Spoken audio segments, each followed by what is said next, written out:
दिल्ली समेत एनसीआर में छाया घना कोहरा, कड़ाके की ठंड, 4.8 डिग्री सेल्सियस तक लुढ़का तापमान। कोहरे से वाहन चालकों को हो रही है खासी परेशानी। कोहरे के चलते रास्ता भी भटके कुछ वाहन चालक। 5-10 किलोमीटर की दूरी तय करने में घंटे भर का लग रहा है वक्त। उड़ानों पर भी पड़ा कोहरे का असर। दिल्ली आने वाली दर्जन भर उड़ानें रद्द, लेट। रेल यातायात पर भी असर। 30 से 40 घंटे तक लेट हुई ट्रेनें। ठंड से निजात पाने के लिए अलाव का सहारा लेते दिखे लोग, बुजुर्ग और बच्चे। मौसम विभाग के मुताबिक अभी ऐसा ही बना रहेगा मौसम का मिजाज। कुछ दिनों तक जारी रहेगा कोहरे और ठंड का सितम।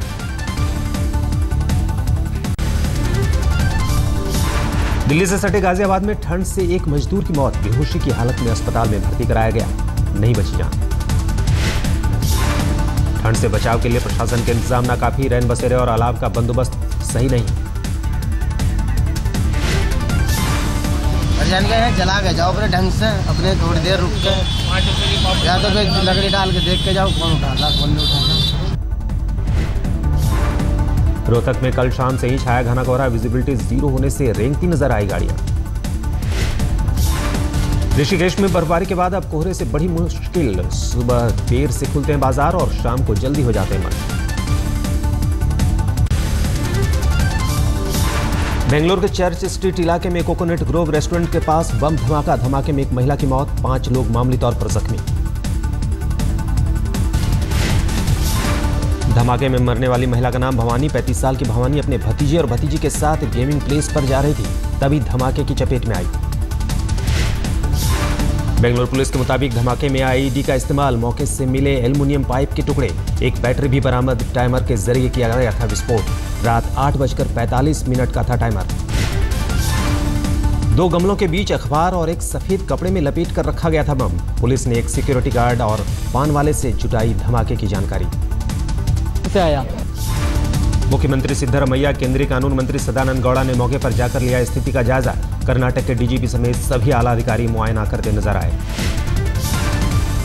धमाके के बाद खुफिया एजेंसियों ने किया सावधान, कुछ को अंदेशा ये बड़े धमाके से पहले का हो सकता है ट्रायल। खुफिया सूत्रों के मुताबिक 14 दिसंबर को बेंगलुरु पुलिस को ट्विटर अकाउंट से शहर में आतंकी हमले की दी गई थी धमकी। सूत्रों के मुताबिक मेहदी मसरूर विश्वास की गिरफ्तारी के बाद से ही बेंगलुरु पुलिस अलर्ट पर थी।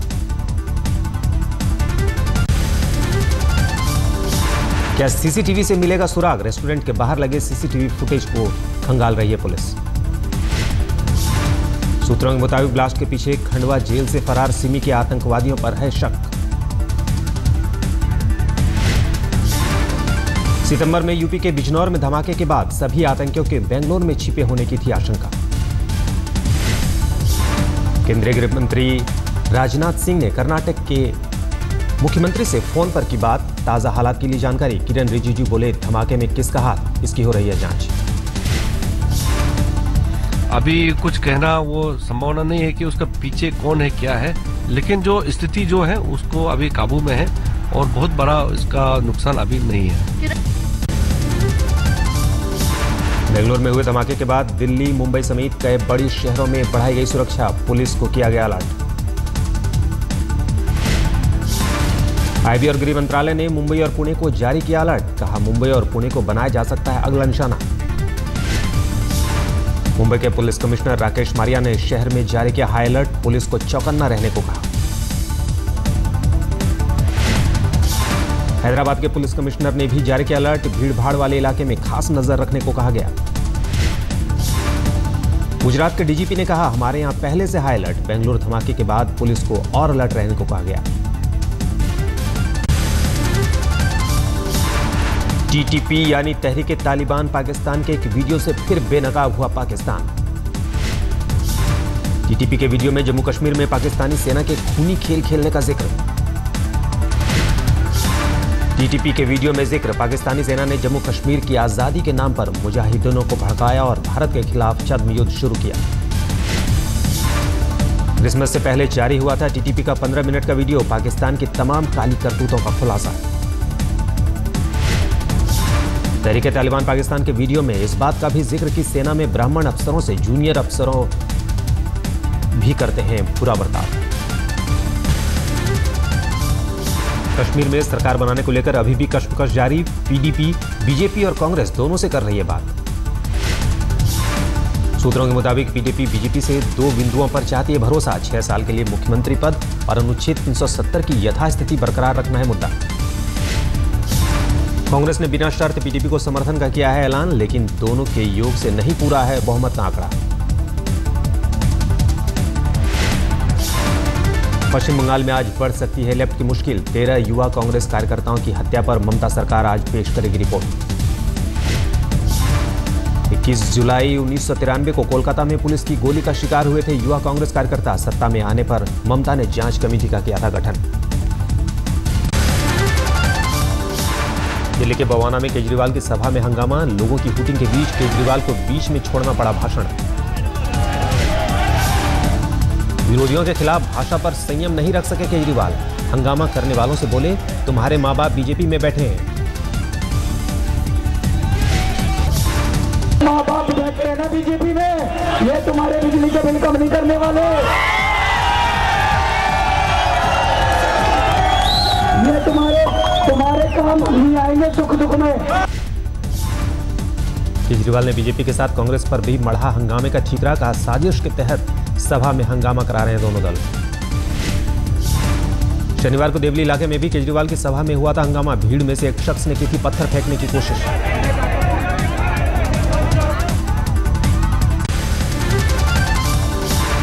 कांग्रेस ने दिल्ली में आम आदमी पार्टी पर प्रचार में करोड़ों का खर्च करने का लगाया आरोप। कहा, हर महीने 35 करोड़ रुपए खर्च कर रही है पार्टी। कल तक आप लोग कहा करते थे कि कांग्रेस पार्टी भ्रष्ट है। ये दुनिया में पहली मरतबा हो रहा है कि जो भ्रष्ट है उनके पास अपनी चुनाव के अरेंजमेंट के लिए पैसे नहीं है, और जो ईमानदार है उनके पास पैसे की कमी नहीं है। राहुल के चुनाव क्षेत्र अमेठी में सेंध लगाने में जुटी बीजेपी। प्रदेश अध्यक्ष और केंद्रीय मंत्री रमाशंकर कठेरिया की मौजूदगी में कारोबारी राजेश मसाला बीजेपी में शामिल। अभी हाल ही में कांग्रेस सांसद संजय सिंह के बेटे अनंत विक्रम सिंह भी बीजेपी में हुए हैं शामिल। अमेठी में राहुल के खिलाफ मोर्चाबंदी की तैयारी।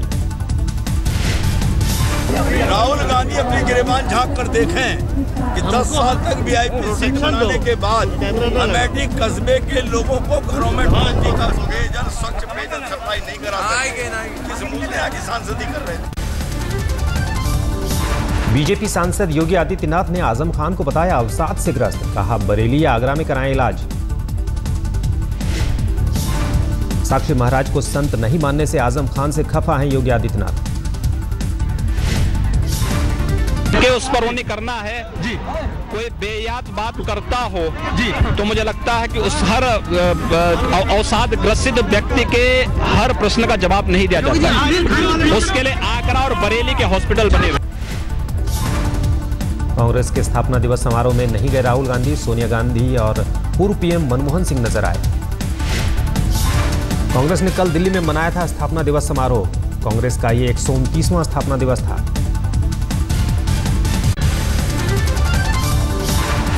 महाराष्ट्र के सिंचाई मंत्री गिरीश महाजन ने किया बड़ा खुलासा। कहा, दलालों और कुछ ठेकेदारों ने दिया था 120 करोड़ रुपए की रिश्वत का ऑफर। गिरीश महाजन का आरोप, सिंचाई मंत्रालय में पिछली सरकार के दौरान हुआ काफी गड़बड़झाला। ठेकेदारों से ली गई 22% की रिश्वत।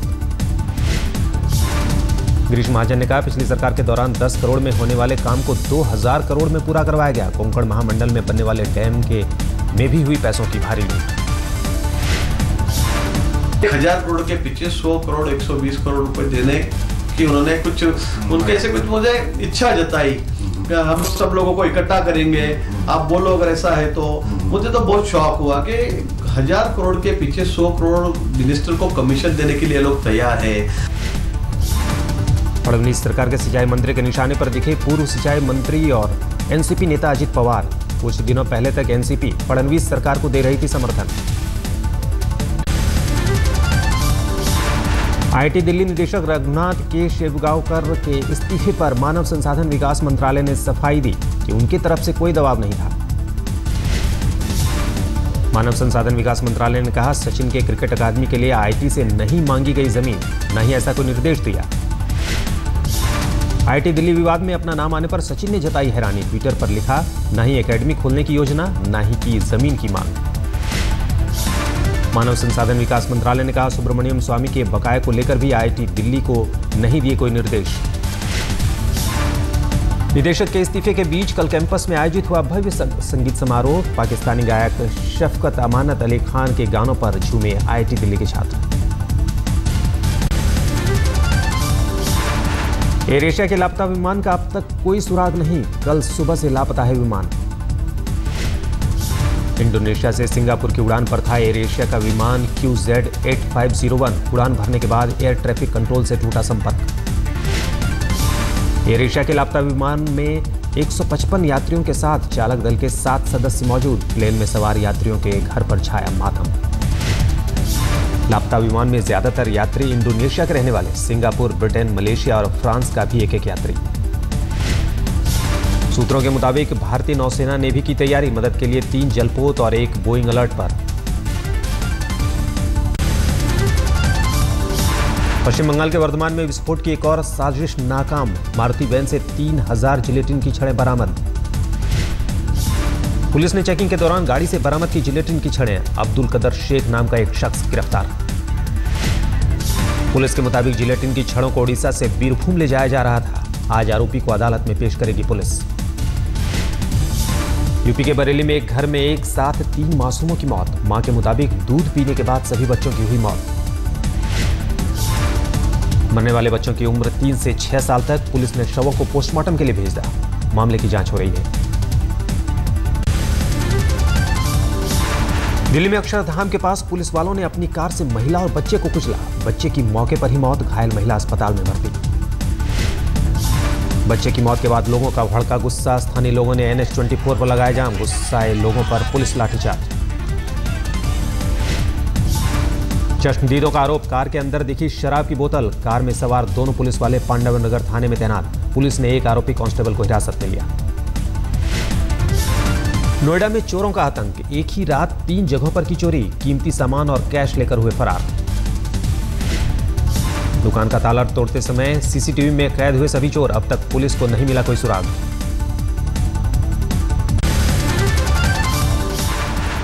दिल्ली के मंडावली इलाके में सड़क हादसे में गई मासूम की जान। पुलिस स्टेशन के बाहर हुआ हादसा। परिजनों ने पुलिस पर लगाए गंभीर आरोप। परिजनों के मुताबिक पुलिस की गाड़ी से कुचला बच्चा कुछ दिन पहले रेहड़ी लगाने पर परिजनों से विवाद भी हुआ था। पिता ने बेटी की गला काटकर हत्या की। दिल्ली के संगम विहार में हुई वारदात। 35 साल का था मोहम्मद मुनव्वर। शराब के नशे में पिता से झगड़े पर पिता ने की हत्या। पुलिस ने किया गिरफ्तार। ठीक है, आ जाती बगैर ना पिए। माई के दोस्त पिया दिया। माई के दोस्त पे सब कुछ मना ही करते हो आप लोग। दारू ना बंद करते हो। दिन घर बर्बाद हो गया। हमको दुनिया से चल भी गया लड़का। सब बर्बाद हो गया। दिल्ली के बुराड़ी इलाके में रहने वाले छात्र पवन की हत्या का केस अभी तक अनसुलझा। पवन के दोस्त गौरव से पुलिस कर रही है पूछताछ। तालकटोरा स्टेडियम में एक समारोह में शामिल होने निकला पवन परिजनों को घायल अवस्था में मिला था। 26 दिसंबर को अस्पताल में हुई थी मौत। बच्चे के जन्मदिन समारोह में दागी गई गोली ने सिपाही की ली जान। यूपी के मुजफ्फरनगर में हुई वारदात। दमकल विभाग में तैनात सिपाही ऋषिपाल साथ ही सिपाही सुरेंद्र के बच्चे की जन्मदिन पार्टी में गोली का हुआ था शिकार। सैफई महोत्सव में बॉडी बिल्डरों ने दिखाया अपना जलवा। महिला बॉडी बिल्डरों समेत 24 लोगों का सीएम अखिलेश और सांसद डिंपल ने किया सम्मानित। तीसरे टेस्ट मैच में दूसरी पारी में 1 विकेट खोकर ऑस्ट्रेलिया ने बनाए 90 रन। 22 ओवर के बाद बारिश से रुका मैच। ऑस्ट्रेलिया को अब तक 155 रन की बढ़त। वार्नर 40 रन बनाकर आउट। रॉजर्स और वॉटसन क्रीज पर डटे। मेलबर्न में पहली पारी में टीम इंडिया आज 465 रन पर हुई ऑल आउट। ईशांत और उमेश यादव बिना खाता खुले पेविलियन लौटे। ऑस्ट्रेलिया की ओर से हैरिस ने 4, जॉनसन ने 3 विकेट झटके। लियोन को 2, वॉटसन को 1 विकेट मिला। मेलबर्न टेस्ट का चौथा दिन। 4 टेस्ट मैचों की सीरीज में ऑस्ट्रेलिया 2-0 से है आगे।